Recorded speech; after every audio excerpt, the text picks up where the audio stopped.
So Ron's opinion don't matter. How's it going? Oh man. A new chapter is coming along. A new chapter. Believe me when I tell you, we are getting a new chapter when it comes to America. And part of what I'm appreciating about this is that Department of Government Efficiency is already showing that it can be highly effective. Highly effective. Highly effective. And thanks to Elon and Vivek and what they shouted from the rooftop. You know, I don't know all this in the bill, but I appreciate the fact that they shouted it from the rooftop. And then here we are now, able to see Washington come back full circle and say, okay, let's rewrite this. Let's do the right thing now that we've been exposed. It's hilarious. It's hilarious, but it's all good because that's what we need. That's the type of response that we need in Washington. I mean, in our leadership across the board. That's the response that we need. What's up, Christopher Real? Hope they're having a good day. Like I said, that is the response that we need across the board. And I'm Department of Government Efficiency. And that's where, that's how you're supposed to do it. That's exactly how you're supposed to do it. And what it showed and what it exposed was if they were forced to do their job right, they actually could do it right. How do you go from 1,500 page to roughly about 100 pages? Huh? How do you do that? That means that y'all got exposed about all of the craziness and the fatness that y'all was trying to spend. Yeah, Democrats are running scared. All of the craziness that y'all was trying to spend our money on. And y'all was once again trying to basically find little stupid programs and stuff that we should not be spending money on. And y'all can take government money, taxpayers' money, and funnel it through these programs so y'all can keep lining y'all pockets. And y'all couldn't pull it off this year. Or what I say this time. Because this story about them putting all this stuff into one thing and trying to get it all to pass is not new. It's not new. They've done this before. This is their MO. And I'm glad that number one, we got it. They rewrote it. And I don't know all this in the bill, but 1,500 to 100 plus tells me that there was a whole lot cut out. Yeah, they were trying to sneak it in. You're right, Christopher. Tells me that they cut out a whole lot of unnecessary in that bill. And, and we coming to a close. This year is soon to come to a close. January 20th, for those that voted for Trump, are waiting on that day so that we can transfer power over and get this country on the roll. Now, here's the thing. What did we win? That's the question of course, we won the president that we want. We won the House. We won the Senate. But what did we really, really win as it relates to this administration coming in? Here's one of the things, and I'm going to list a bunch of them, but some I can remember off the top of my head, some I might not be able to. I didn't write them down or nothing like that, but this is just stuff that I was filtering through my head of what did we win? The first thing we won keeping men out of women's sports. So we won that one. What's up, Mike Sports Spy Balling? What's going on? What's going on? Yeah, brother, yeah, man, I seen your channel. And hopefully the sports people that are on this channel, they run over. If you're a Sixers fan, go check out this channel for Mike Sports Spy Balling. If you watch Sixers and if you like sports content, You definitely want to check his page out. Um, anyway, back to what I was saying was, that's one of the things we won. We won keeping men out of women's sports. That's one of them.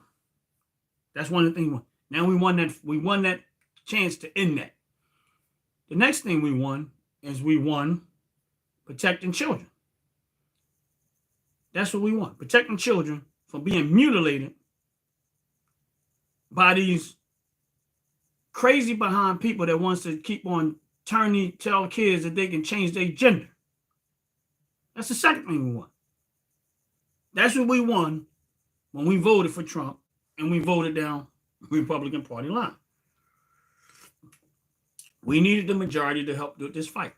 That's the two things that we have won as it relates to this election that just passed.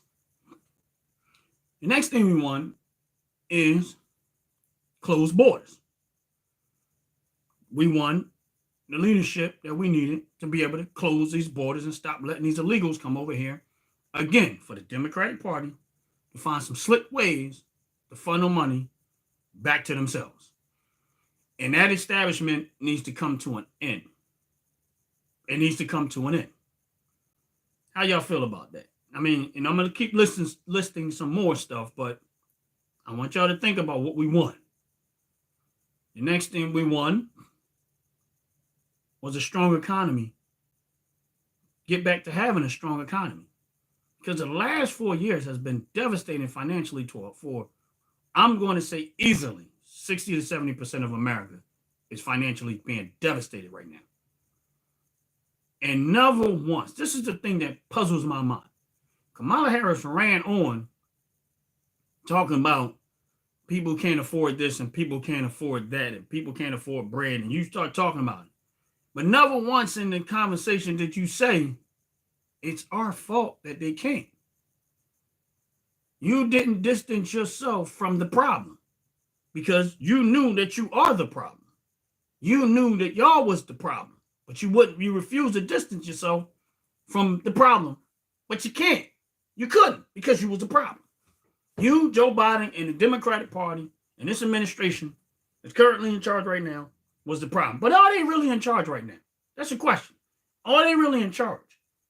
Because the power is already shifting the right way, even though we haven't actually transferred the power over already. Everything else is falling in line with what's coming. And it's a good thing. It's nothing bad about what I just said. It's a good thing that is all falling in line with what's coming, because that's what we need. That's what we need.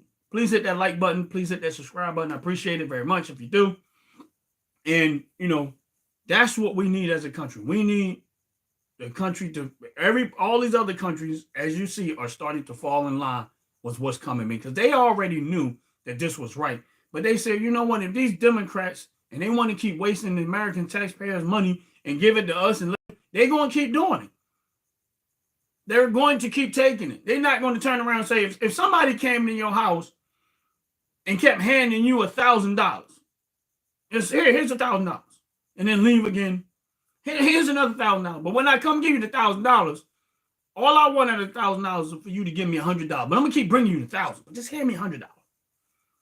You're not going to stop that fool from bringing you $1,000 every week if all they want out of it is $100. You don't care. Most of them are going to care. If I said they know, they say, "Oh, you're going to take from your taxpayer citizen and give it to me." Oh, wow, that's on them. And anybody got a problem with that, you better not be taking welfare right now,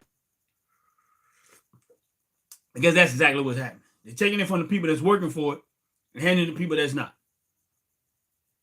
And that needs to stop. And I understand we paying taxes for certain things in America, the structure, and pay for certain things, and I get that. But we should not be paying it at the level, nowhere near the level of it that we're doing right now. Nowhere near. You don't need the amount of money that y'all taking from taxpayers to run this country. You don't. I'm telling you, you really don't. If government goes away right now, a lot of stuff is still going to be the way it is. It's just going to be done differently. You don't need the level of government that we have right now. And this is the reason why the cost of living and inflation is so high, because we have inflated government. They're living better than the people. You should not be living that much better than the people. At that point, you become king and ruler over people. And it's not supposed to be that way. It is not supposed to be the government living better than its people that it's supposed to be serving. Where's the equality in that? I'm doing all the work. I'm doing everything. You're taking my money, and all of y'all living fat and happy. Meanwhile, we all broke in despair. And in despair. And it's not like we volunteer for y'all to take. Y'all taking it before we get it. We not getting our money, doing what we need to do, and then give you some of it. No, y'all taking it off the top, which is wrong in itself. But, and then you want to take it and fund these stupid programs and all of this stuff, and these regulate have all this. Y'all, you can't tell me that the Democratic Party don't hate this country, because everything they have done is an indication that they hate America. And they trying to get they recruiting other people, young especially, to hate the country that they were born and raised in. And they trying to recruit more haters. For what? For what? Because they hate this country. They keep trying to talk about, oh, this America's that. First of all, a lot of what y'all talking about happened a long time ago. And I get it. It's not right. Some of the stuff happened a long time ago. But you're going to waste your time worrying about what happened. And it didn't happen to you. The ones that's complaining about it, it's not even happening to them. It's the one, they're talking about stuff that happened to the ancestors. But never once did they stop to think, maybe the ancestors, they did this so we can have this. So we can have this moment. They thought about the future generation. You know, if we take the punishment and go through the hardship and try to make it and fight for the freedom, we might not get the freedom. But our future children and those future might end up having that freedom if we stay on course and fight for freedom. And that's the same thing in modern day. When you decide to do the right thing, you're going to be met with ridicule because everybody's uncomfortable with that. And that's the truth. You might not agree with it, but the reality of it is whenever you try to do the right thing, everybody look at you and they say, oh, you think you better than me, or you think you this, you think you high and mighty, or some stuff in that fashion. You get met with ridicule. Why is it why is that such a easy response to people that's trying to do the right thing, as opposed to say, man, you know what? Maybe I should get on board with what they're doing to help them do the right thing so that I can actually be a participant in doing the right thing. Why is it that the first response out of people when you try to do the right thing is, I ain't doing that. I don't want to do that. No. You're trying to sell out. You're trying to be this. At the end of the day, like it or not, if you're born in this country, you're American, right? If you like it or not, you're here. So you're going to dwell on all of that stuff as opposed to taking advantage of all of this stuff. And like I said, there's a list of stuff that we won in this election. And I was just naming a few of them. Now we also won the possibility, a stronger possibility of putting an end to all these wars that we're currently dealing with right now.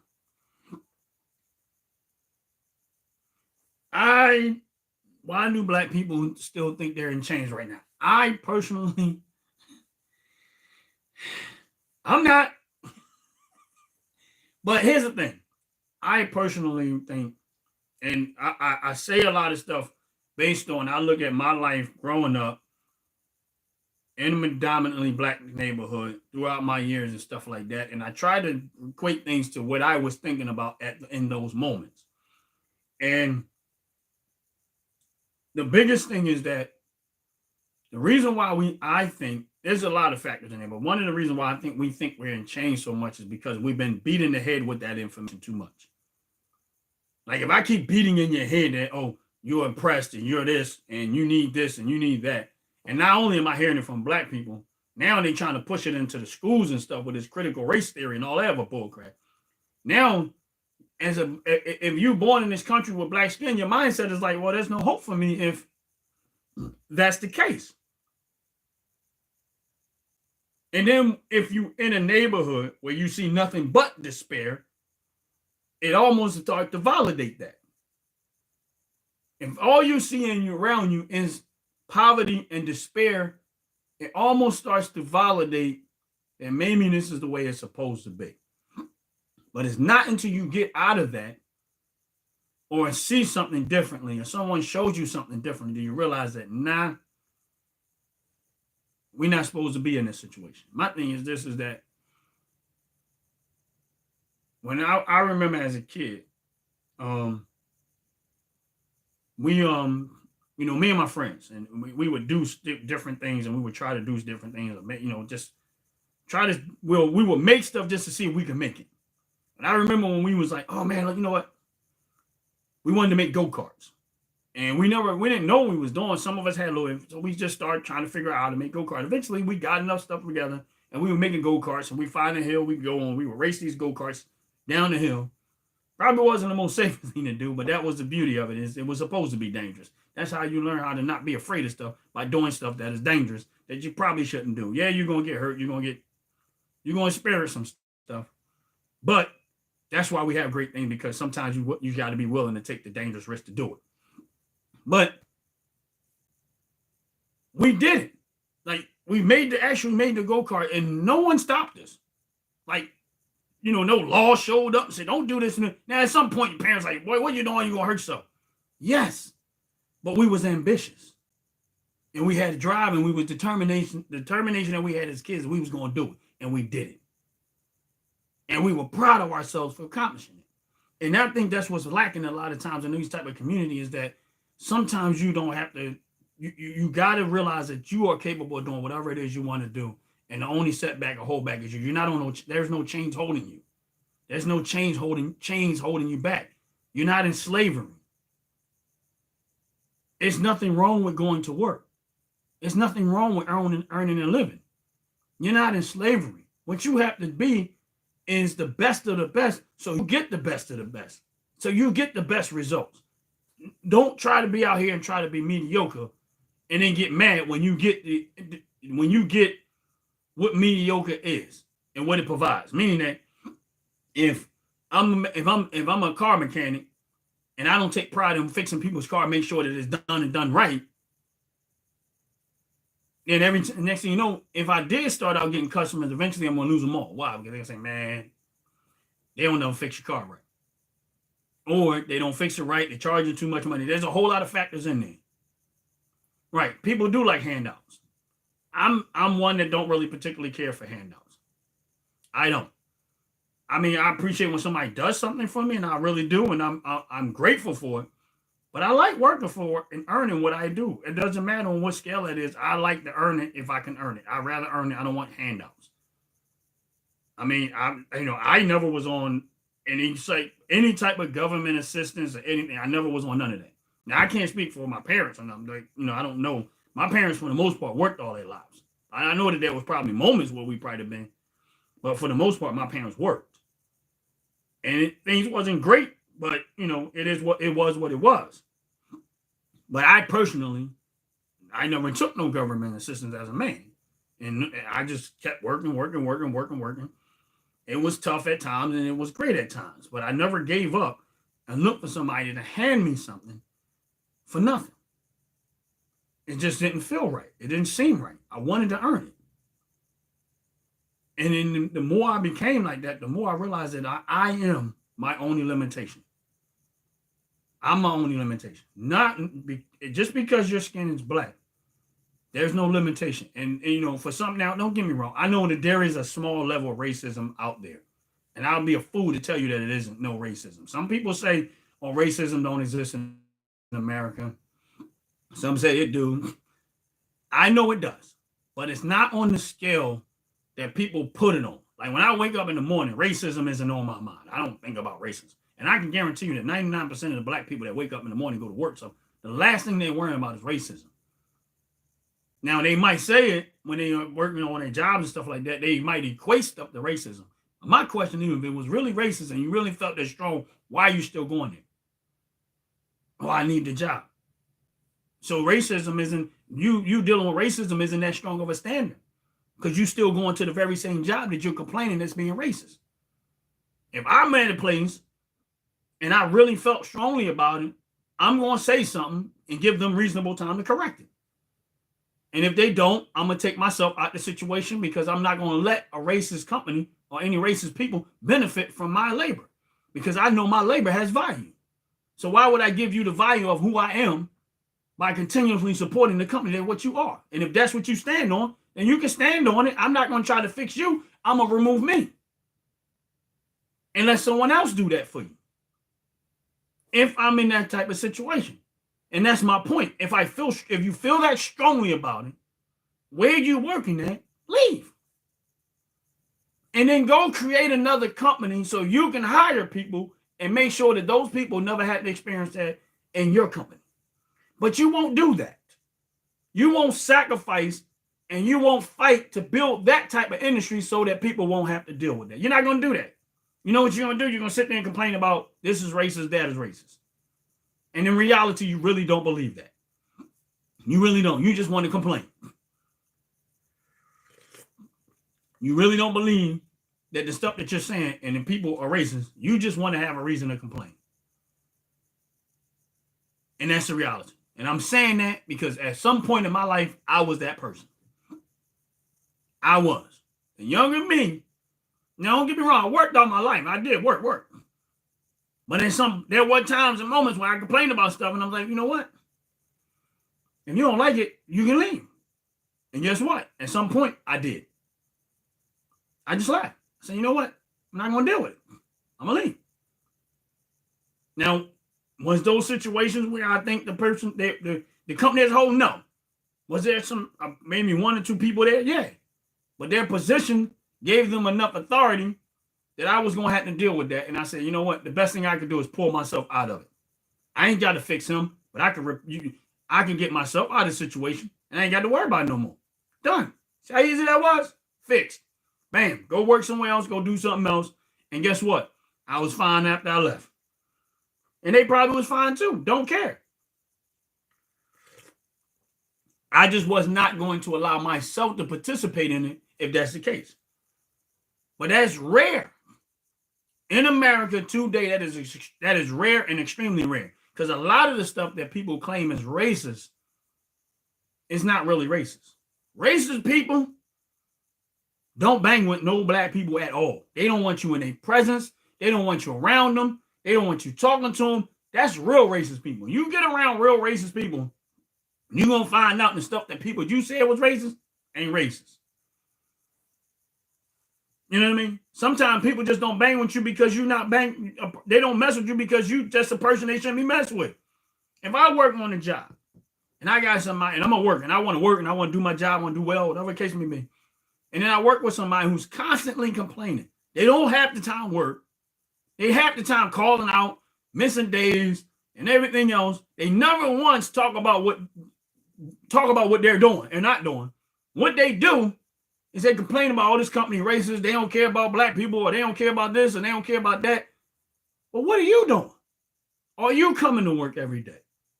Are you performing the job on a scale that outperforms the people you're working around? Are you reliable? Are you accountable? They never says that because every time I look at the person, I'm like, oh, 2 weeks you're calling out. Then you call it out on a Friday. Half the time and then you late on a Monday. You take long breaks all the time.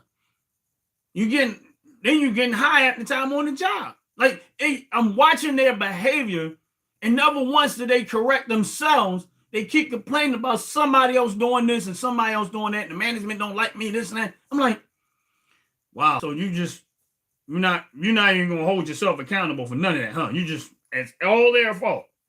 And see, this is where the Democratic Party to me is the problem. Because this is what they keep pushing in the black community, in our neighborhoods and stuff. No accountability whatsoever. And you see it from the administration at the top all the way down the board. No matter how bad they do a job, they never hold themselves accountable. And this is a part of, unfortunately, in the black communities, a lot of times we need to erase. We need to stop saying it's okay to be late. Because it's not. We need to stop saying it's okay to keep calling out and all the other stuff that comes along with, they're stereotypical in some cases, but in some cases, it's very factual. I'm saying it because I worked around it. You can't sit there and complain about something when you're not doing your part. And this is the behavior that's been taught and spewed down on the black community, and we somehow or another embrace it as it's part of our culture. And why is that okay? Why? It's not. Why can't you take pride of being on time? Why can't you take pride of being accountable and doing the best job possible? Why is that a problem? Why you don't look at it and say, you know what? It's like this. Why can't you be the Michael Jordan of the job you working on? Why can't you be the LeBron James of the job you working on? Why can't you outperform everybody? Not try to tear them down to make yourself look better. Just do the job and do it well. Do it to the level of perfection that you possibly can, and I guarantee you, watch you see the results of that. Because your value is going to go up because of that reason. They're going to say, man, I ain't seen a worker like this in 10, 15 years. That's what we've been looking for. What can we do to get you to stay here? How much can we pay you that you never leave? What will help your life? Because your labor is very extremely profitable to this company. How can we keep you around and we not let you? We don't want you to go. We want you to stay. Why? Because this is what we want as a company. People like you. And at some point you start to elevate above the people around you. And it's not that you're trying to tear them down. Listen, the best thing you can do if you work at a place and you see the company trying to grow, and you're working around a bunch of lazy, don't care people, that's the easiest place to shine at. All you have to be is better than them. And I'm going to be honest with you. It has zero skin color when I see that, because I see it amongst every race in any place I've ever worked. I'm not just saying that that's a black problem, because it really isn't just a black problem. Because I see white people come in late. I see black people come in late. I see Mexican people come in late. I don't care when people. That's why I said, and some of it is stereotypical, but some of it is actually factual. I'm just saying I'm spend most of my time around black people, so I don't like seeing it amongst my own quick people. But on the job, I see it in every race. Now, I don't know if it's on a larger scale amongst black people or not, but I see it in every race. At another job where they was bragging about, they hired this dude and they said, oh man, we got another dude. We already know he's going to outwork you. He's Mexican. That's what they said. He was Mexican. And I said, what that mean? And he was like, oh, you're not going to work out with him. I said, okay. First of all, I'm not here to compete with nobody. I'm here to do my job and do it well. 3 months into that job, he couldn't hack it. It was too much. I already seen it after the first couple of weeks because he came in hot. That lasted 2 weeks because he started burning himself out. See, he thought I might work hard was the one thing, but he realized that I don't just work, I work smarter so I don't have to work harder. I find ways to do my job and be extremely efficient with it where I'm not destroying myself physically as much as I possibly can. So, yeah, you might come in hot, but you don't understand. I've already mastered what I do. And because I mastered it to the point where what you're trying to make, where you're putting effort in, I'm doing gracefully. Now you're trying to compete with somebody. You don't realize you can't compete with me because you don't have the grace and the experience and the know-how that I have. You have to go find what I already know where it's at. So timing-wise, I've already got you beat. You have to figure it out. I already know where it's at. And this is the thing that we need to bring back to America. And this is why we need good leadership. And this is the reason why, one of the reasons why I was glad to vote for Trump, because his ambition and his drive and his determination is unmatched by a lot of people. And I take pride in what I do. And I'm watching this guy go to rally after rally after rally after rally after rally. I'm like, okay, where's he finding time to sleep? Would he sleep on the plane for 15 minutes and get up and just do it like it don't matter? And why would you not want a leader that's showing the younger generation that determination and perseverance through hardship and hard things can end up giving you the results that you're actually looking for. And if you look at it, that's actually biblical too. You can't just speak those things that aren't as if they were without putting work in the process. Everything in life starts out as a thought. If you think about it, you say, okay, now I need to take this thought that's in my head and I need to bring it to life form or results. And that's all it takes. And if you put the determination in and you maybe need some support, you might need some money, whatever, you go get it.